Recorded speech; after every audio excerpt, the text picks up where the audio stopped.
Hello everyone. Welcome to Magneto 4-week course. Today we'll be discussing about ophthalmology. We'll see the important topics and we'll also see how the questions are framed. The first topic we talk is herpes zoster ophthalmicus. Remember, whenever you are thinking of herpes zoster ophthalmicus, the patient must be elderly or the patient is immunocompromised. We all know that the herpes zoster ophthalmicus is because of varicella zoster virus, and varicella zoster virus, whenever it affects, it remains in trigeminal ganglion as a latent virus. There will be vesicular rash with ocular involvement, and there will be risk of corneal damage in herpes zoster ophthalmicus. Usually, the patients who are immunocompromised and elderly will present with fever, malaise, and burning sensation or itching sensation in the periorbital region. And what do you find on clinical examination? It is the rash that is the most important thing.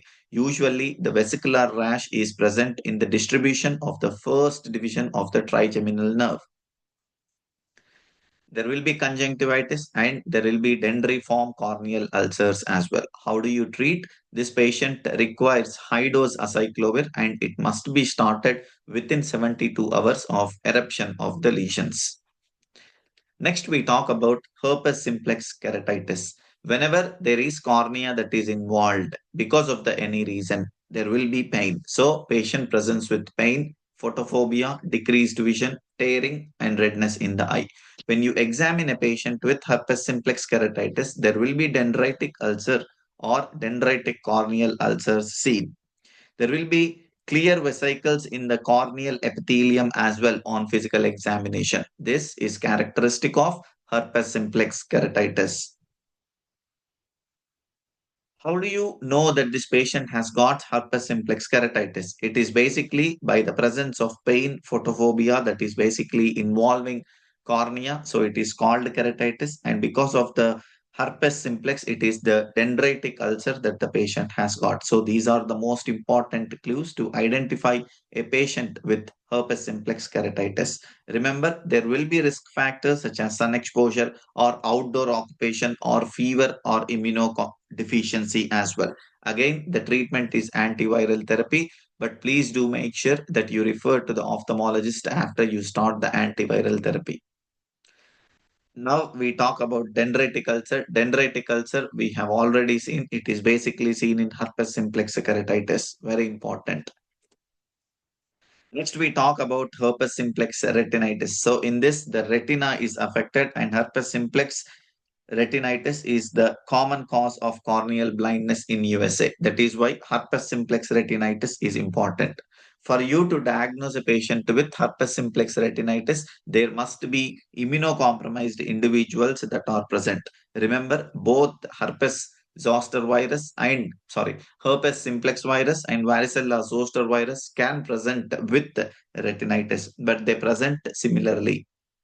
What is the first most symptom? Whenever there is symptom, there is conjunctivitis, there is pain, and then the patient has got rapidly progressive bilateral necrotizing retinitis, which is also called as acute retinal necrosis syndrome. So there will be rapid loss of vision whenever there is a retina that is involved. So patients with herpes simplex retinitis usually have rapidly progressing bilateral necrotizing retinitis. Please do remember that bilateral necrotizing retinitis is important. Whenever there is bilateral necrotizing retinitis, it is the fundoscopy that helps us with the diagnosis. There are widespread pale and peripheral lesions and central necrosis of the retina that is usually seen on fundoscopy. First most important differential diagnosis for herpes simplex retinitis is cytomegalovirus retinitis. Remember, herpes simplex retinitis usually presents with the involvement of the organs outside the retina first. That is, the cornea is involved, conjunctiva is involved, and then retina is involved in herpes simplex retinitis. Whereas in cytomegalovirus retinitis, there is no involvement of cornea, there is no involvement of conjunctiva, there is no pain when there is no involvement of cornea, and then there is involvement of the retina directly, which gives a hemorrhage and granular lesions around the retinal vessels.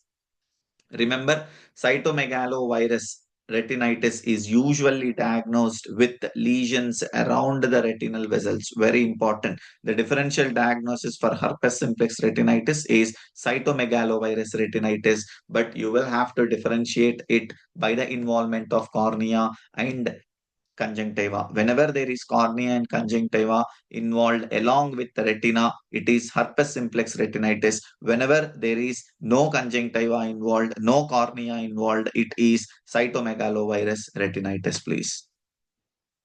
Next, we talk about dacrocystitis. Dacrocystitis, it is basically the itis, inflammation of the lacrimal sac. Whenever there is inflammation of the lacrimal sac, patient presents with pain, swelling, and tenderness, and there is redness in the tear sac area. This is how you diagnose dacrocystitis. Usually, most of the patients do have swelling at the medial canthus of the eye in patients with dacrocystitis. How do you manage dacrocystitis? You will have to treat the infection, usually because of the Staph aureus or Streptococcus.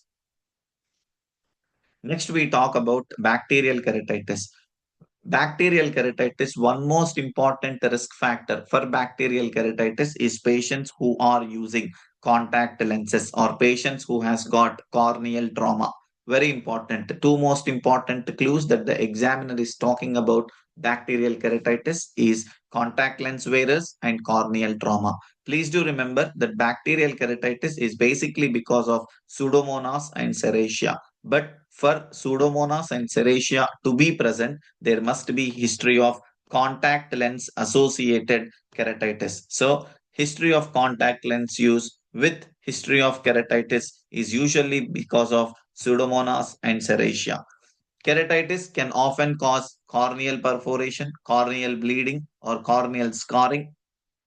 So this is an emergency. Bacterial keratitis with Pseudomonas and Serratia. To be speaking strict, bacterial keratitis is an emergency because the patient can develop permanent vision loss whenever the cornea is affected. So on examination, in bacterial keratitis patients, there will be hazy cornea, but there is an ulcer as well. There will be adjacent abscess and there will be formation of hypopyon. Next, we talk about fungal keratitis. Whenever there is a person involving in agriculture or working with the plants or patient is immunocompromised and now the patient has got corneal infiltrates with satellite lesions, it is fungal keratitis until otherwise proven. Some of the questions or some of the examiners can also tell you that the cornea shows multiple stromal abscess. Please do think of fungal keratitis and the treatment is nystatin and amphotericin B. Next, we talk about sympathetic ophthalmia. In sympathetic ophthalmia, it is called as spared eye injury. The pathogenesis here is immune mediated inflammation. Whenever there is antigen involvement or whenever there is antigens that are affected in one eye, the patient usually develops anterior uveitis and there can also be pan uveitis and papillary edema in one eye. After some period of time, the involvement of the normal eye also happens. This is called as sympathetic ophthalmia. It is basically because of an immune mediated inflammation of one eye and usually happens in penetrating trauma to one eye. Penetrating trauma to one eye, and then the patient presents usually weeks later involving other eye. It is sympathetic ophthalmia, please. Next, we talk about macular degeneration. Macular degeneration is basically because of the degeneration of central retina and the retinal pigment epithelium, the Bruch's membrane, and choriocapillaries are also involved in macular degeneration. What is the most important risk factor for macular degeneration? It is the age that is important and smoking. Patient who has got history of smoking 20 cigarettes per day for almost 20 years develops macular degeneration, please. Patient presents with progressive blindness. Usually, the loss of central vision is seen because there is the degeneration and atrophy of the central retina that is happening. That central retinal part is called as macula. So, the macular degeneration happens whenever the central retina is involved. It is the central vision that is lost. Please do remember, it is only the central vision that is lost, and peripheral vision and the navigational visions are intact in macular degeneration. What are the types of macular degeneration? It is dry type and wet type. Remember, in dry type, there is slowly progressive bilateral vision loss, whereas in wet type, it is unilateral and rapid vision loss. Whenever I say wet loss, it is basically because of the formation of the new vessels or neovascularization that is happening. This neovascularization that is happening causes macular degeneration, and there will be unilateral aggressive vision loss that is seen in macular degeneration. Talking about the investigations in macular degeneration, two most important investigations we will have to see. One is a grid test. Whenever we do a grid test, the patient mentions that the lines appear wavy and bent. Whenever in USMLE question you find wavy and bent lines, it is macular degeneration until otherwise proved. Next, when we do an ophthalmoscopic examination, there will be macula that is degeneration. There will be atrophy of the macula. So these changes are present as drusen spots or patchy depigmentation in the macular area.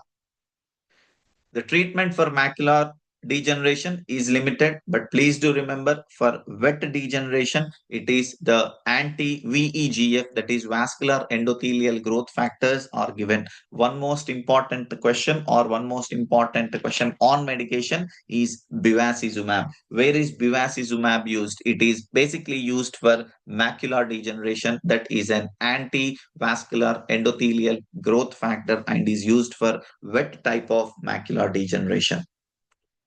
Next, we talk about retinal artery occlusion. There is occlusion of the retinal artery. Why do this happen? This happens basically because of a carotid artery disease, or there can be history of endocarditis as well. Sometimes patients with cardiac abnormalities or cardiac valvular disorders, or patients who has got fat embolism such as history of fractures and now presenting with the retinal artery occlusion or painless loss of vision in one eye, you will have to think of retinal artery occlusion. Most importantly, the examiner will tell you that this is a young chap presenting with painless loss of vision, and he's also got history of clot formation in mother and father. You will have to think of hypercoagulable conditions. Sometimes there can also be young female presenting with retinal artery occlusion. You will have to think of vasculitis, please.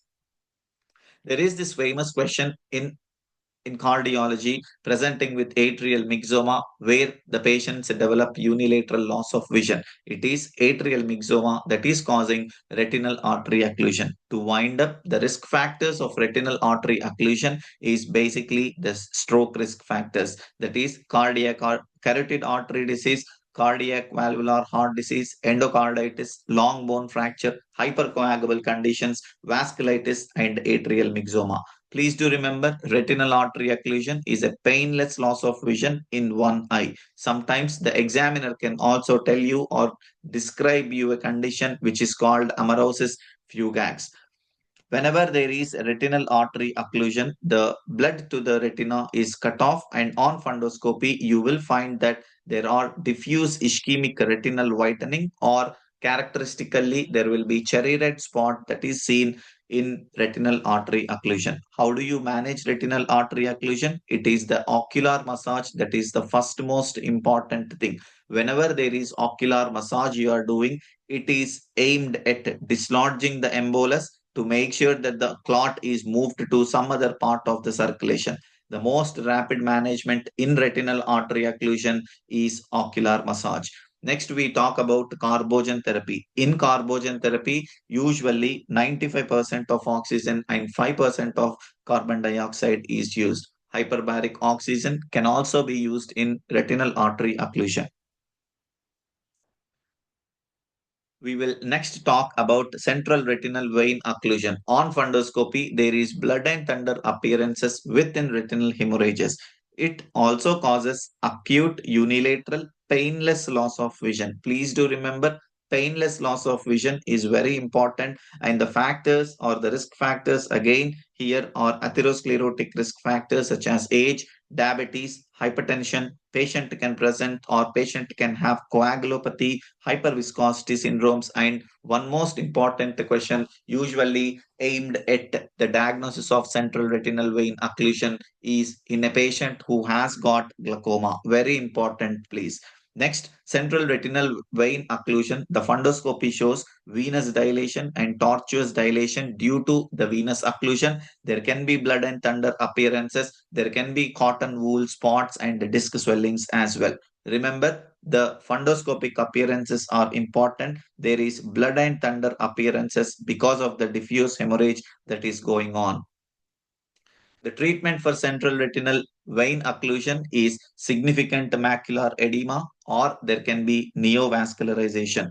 If there is significant macular edema or neovascularization, it is the intravitreal injection of bevacizumab, that is anti-VEGF, or is given. Whenever there is no macular edema or no neovascularization, please do not do anything. It is the observation that needs to be done in patients with central retinal vein occlusion with no macular edema or no neovascularization. Next, we talk about blepharitis. This is basically the inflammation of the eyelid margin. Whenever there is inflammation of eyelid margin in blepharitis, it is the meibomian glands that are involved. So, patient presents with itching, burning, and there is crusting of the eyelids.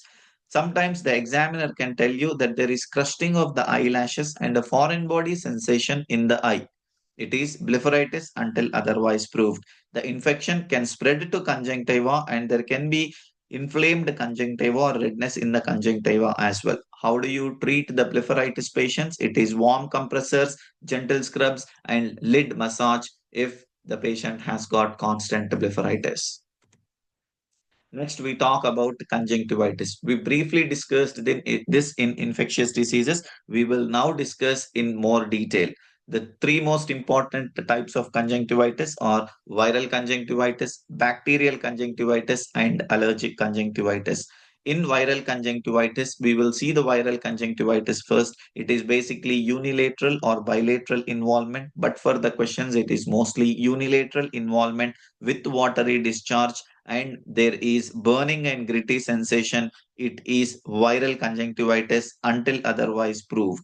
Sometimes the examiner will tell you that the conjunctiva is bumpy. This is how you diagnose viral conjunctivitis. First, most important differential diagnosis for viral conjunctivitis is allergic conjunctivitis. Whenever there is allergic conjunctivitis, it is the bilateral eye involvement with watery discharge and the sensation is itchy. When you talk about the conjunctival appearance in allergic conjunctivitis, it is follicular or bumpy and there is ecchymosis or chemosis of conjunctiva. Very important. This is chemosis of conjunctiva which is present in allergic conjunctivitis with bilateral involvement of conjunctiva is seen. Next, we talk about bacterial conjunctivitis. Whenever there is bacterial conjunctivitis, it is usually the unilateral eye, but sometimes there can be bilateral eye. The most important thing you will have to diagnose bacterial conjunctivitis is by purulent and thick discharge, that is unremitting discharge. Even if the patient is wiping off, the patient has got ongoing conjunctival discharge. That is how you will have to diagnose bacterial conjunctivitis. Next, we talk about allergic conjunctivitis. The differential diagnosis for allergic conjunctivitis is atopic keratoconjunctivitis because there can be itching, there can be tearing, and there can be thick mucus discharge that is happening in acute atopic keratoconjunctivitis. Remember, atopic keratoconjunctivitis is associated with the presence of inflammation or hypersensitivity reaction as well. The allergic conjunctivitis patients usually develop conjunctival erythema and edema, and there is edema of the eyelids as well.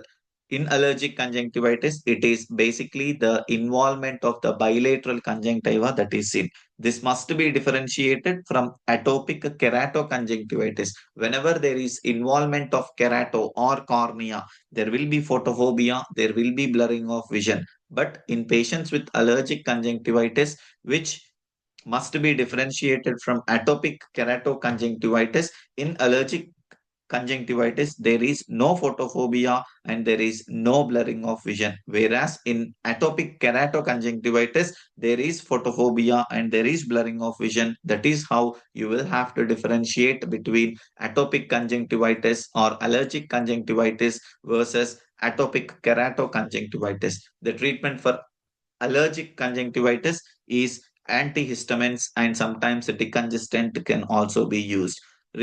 When the patient or the examiner tells you that the patient has got repeated episodes, it is the mast cell stabilizers or antihistamine drops that needs to be given for allergic conjunctivitis, please.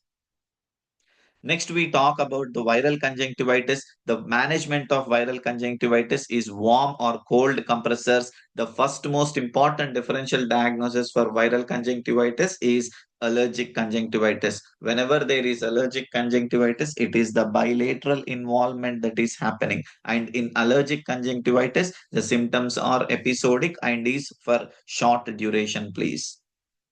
Viral conjunctivitis is basically because of adenovirus, and the patients usually affected are small children, and sometimes the carers who are looking after the small children will also be affected with viral conjunctivitis, please.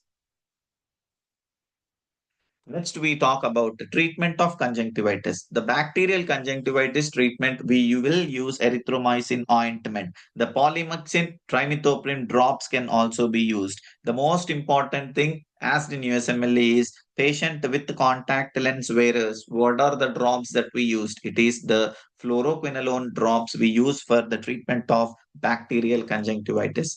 Next, we talk about viral conjunctivitis. Viral conjunctivitis, it is the symptomatic treatment with warm or cold compressors, and antihistamines or decongestants can be used for the treatment of conjunctivitis. Next, we talk about allergic conjunctivitis. It is again the antihistamines or decongestant drops that are used in allergic conjunctivitis if the patient has got intermittent symptoms. But if the patient has got frequent episodes, it is the mast cell stabilizers or the antihistamine drops that we will have to use for allergic conjunctivitis. What is the best treatment for allergic conjunctivitis? It is basically the avoidance of allergen and notifying the allergen or avoidance or keeping a track of the allergen. That is the best treatment, and make sure you avoid the allergens in case of allergic conjunctivitis. Next, we talk about ocular manifestations in HIV. First, most important thing I am worried about is a cytomegalovirus retinitis. There will be retinal changes or retinal lesions along the vessels. This is the most important cytomegalovirus retinitis. If the patient is presenting with the pain, with the multiple ulcers, it is herpes simplex keratitis that I am worried of. Whenever there is dendritic ulcer in patients with HIV, it is the herpes simplex keratitis I am thinking of. Next, we talk about the cataracts. Whenever there is cataracts in HIV, there can be loss of acuity, there can be glare, and there can be halos around the light, which is usually the presentation of cataracts. Patient presenting with pain, tearing, photophobia, decreased acuity with red eye, and there is constricted pupil. There is also hypopyon. It is basically because of the uveitis in HIV. Remember, uveitis in HIV is possibly because of the intraocular HIV replication or sometimes because of the secondary infection as well. Please do remember that keratitis presents with ocular pain, redness, tearing, and corneal ulcers, whereas uveitis presents with hypopyon, constricted pupil, and hyperemia. This is the most characteristic presentation of uveitis in HIV. Whenever there is uveitis in HIV, please do remember that uveitis in HIV is because of the intraocular HIV replication or there is secondary infection as well. Next, we talk about CMV retinitis. One most important thing for CMV retinitis is along the retinal vessels, there will be fluffy exudates. That is how you will have to diagnose CMV retinitis. For you to diagnose CMV retinitis, patients must be immunocompromised or patient has got a history of HIV with CD4 count of less than 100. Very important. When you do a fundoscopy, you will find these lesions along the vasculature. The treatment is Valga and cyclovir, please. Sometimes, if the lesions are near fovea or near the optic nerve, intravitreal injections are added. Given that the CMV retinitis develops in patients with HIV, please do remember that antiviral, antiretroviral therapy must be started. Here comes the most important part, the differential diagnosis for CMV retinitis. There is HIV retinopathy, there is herpes simplex virus retinitis, and there is toxoplasmic chorioretinitis as well. In patients with herpes simplex retinitis, it is both the involvement of cornea, conjunctiva, and retina that is seen in herpes simplex retinitis, and you can easily differentiate it from other conditions. But HIV retinopathy, there will be cotton wool retinal hemorrhages, cotton wool retinal lesions that are less likely to be hemorrhagic in HIV. HIV usually does not present with the blurring of vision. It is just the presence of cotton wool retinal spots in HIV retinopathy that is distinguished from CMV retinitis. But the most important thing in CMV retinitis is retinal lesions are present along the retinal vasculature. Next, we talk about toxoplasma chorioretinitis, which is a differential diagnosis for CMV retinitis. It presents with eye pain and there is decreased vision in toxoplasma chorioretinitis. In toxoplasma chorioretinitis, again, the retinal visions are not present along the vasculature. If the retinal lesions are present along the vasculature, it is the CMV retinitis until otherwise proved. Subconjunctival hemorrhage, severe coughing, patient has got simple trauma, patient has got hypertension or coagulopathy, subconjunctival hemorrhages are formed. Please do remember that these episodes or these hemorrhages resolve or disappear within 24 to 48 hours and are managed by observation. The acute angle closure glaucoma is one most important differential diagnosis for subconjunctival hemorrhages or red eye. Yes, we will talk about acute angle closure glaucoma. Patient presents with severe eye pain with blurring of vision and nausea, vomiting. There will be red eye on examination, but there is a moderately dilated pupil. That is, mid-dilated pupil is one most important examination findings in acute angle closure glaucoma. The diagnosis for angle closure glaucoma is by checking the pressure, that is tonometry. What is the gold standard diagnosis? It is the gonioscopy. It is the checking the angle of the anterior chamber. The treatment is decrease the pressure in patients with acute angle closure glaucoma. The laser treatment is most important treatment. Sometimes surgical intervention such as iridotomy or iridectomy must be done for patients with acute angle closure glaucoma. Two most important things I want you to understand: acute events diagnosed by tonometry, diagnosed by clinical examination, treat with IV astazolamide, please. Next, we talk about open angle glaucoma. Open angle glaucoma, there will be gradual loss of the peripheral vision. There will be high intraocular pressure. There will be cupping of the disc on fundus examination. Again, beta blockers are important. Laser trabeculoplasty is done in open angle glaucoma, and sometimes surgical trabeculectomy is done in patients with open angle glaucoma. Glaucoma medications, very important. Aqueous humor flow is decreased by beta blockers, alpha 2 adrenergic agonist, and carbonic anhydrase inhibitors. Very important. A, B, C decreases aqueous humor inflow. That is beta blockers, sorry, alpha 2 agonist, B is beta blockers, C is carbonic anhydrase inhibitors. Remember, uveosacral outflow is increased by prostaglandin agonist. Trabecular outflow is increased by muscarinic agonist. Trabecular outflow is increased by muscarinic agonist. Uveosacral outflow is increased by prostaglandin agonist. Next, we talk about optic neuritis. One most important thing I want you to remember about optic neuritis is whenever the patient presents with unilateral painful loss of vision with the presence of relative afferent pupillary defect on clinical examination, it is optic neuritis until otherwise proved. Nowadays, the examiner is mentioning that the patient has got a loss of color vision and now there is pain in the eye. You will have to think of optic neuritis. What is the next most important step for the management of optic neuritis? It is the MRI of the brain that you will need to do after you treat the patient for optic neuritis with IV steroid. You will have to rule out multiple sclerosis as one of the underlying cause for optic neuritis, because most of the patients with the first presentation of optic neuritis must be ruled out with multiple sclerosis. Please, whenever there is an acute event, it is managed by IV steroids. To be specific, it is the methylprednisolone 500 milligrams one time for 3 days continuously, please. Very important. This is what you will have to remember for optic neuritis.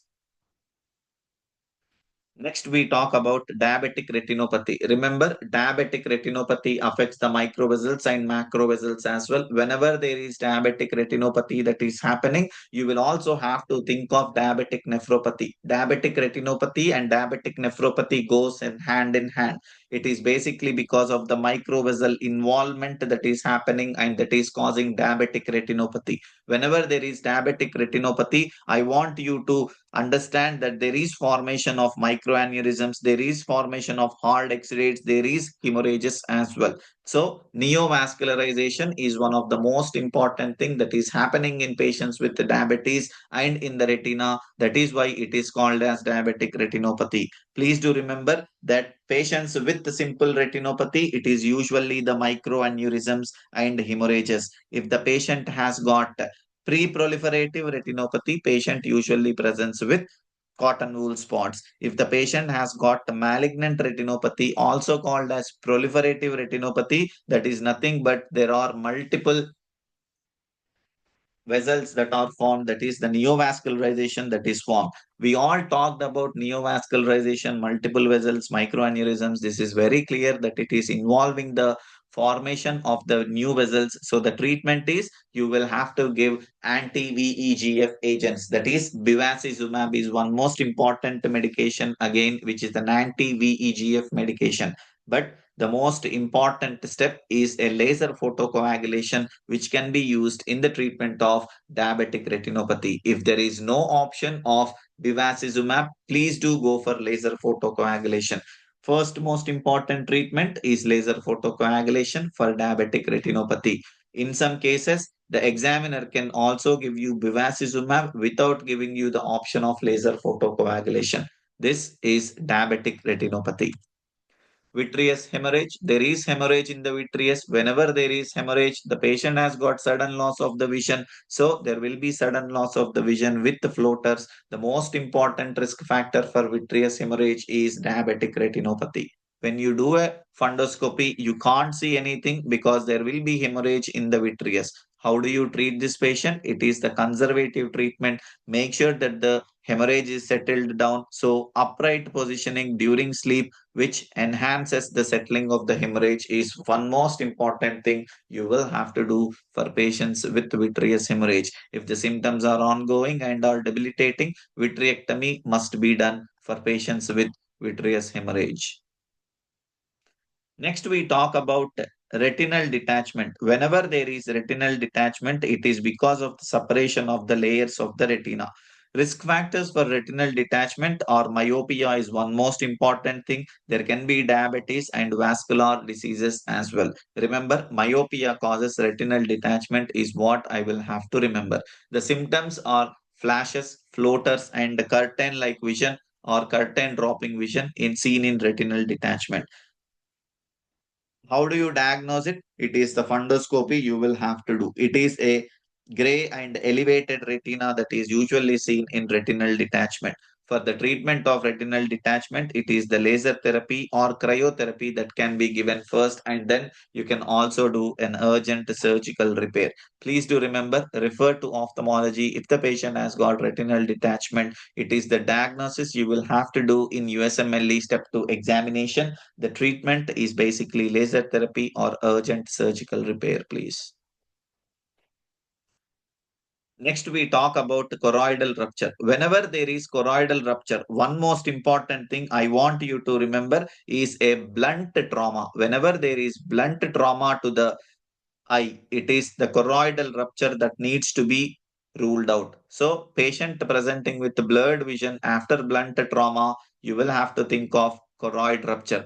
When you examine this patient, there will be edema on the retina, there will be hemorrhagic detachment of the retina, there will be subretinal hemorrhage. These are all the underlying signs that the choroid is ruptured. So there will be retinal edema, there will be detachment of the macula, there will be retinal hemorrhages as well.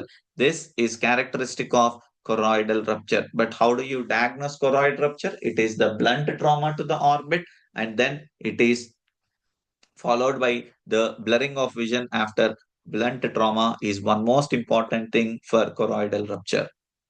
Next, we talk about anterior uveitis, one most important topic for USMLE. Patient usually presents with ocular pain, photophobia, and decreased visual acuity. But how do you diagnose anterior uveitis in patients in USMLE? It is the ciliary flush, pupillary constriction, and presence of hypopyon.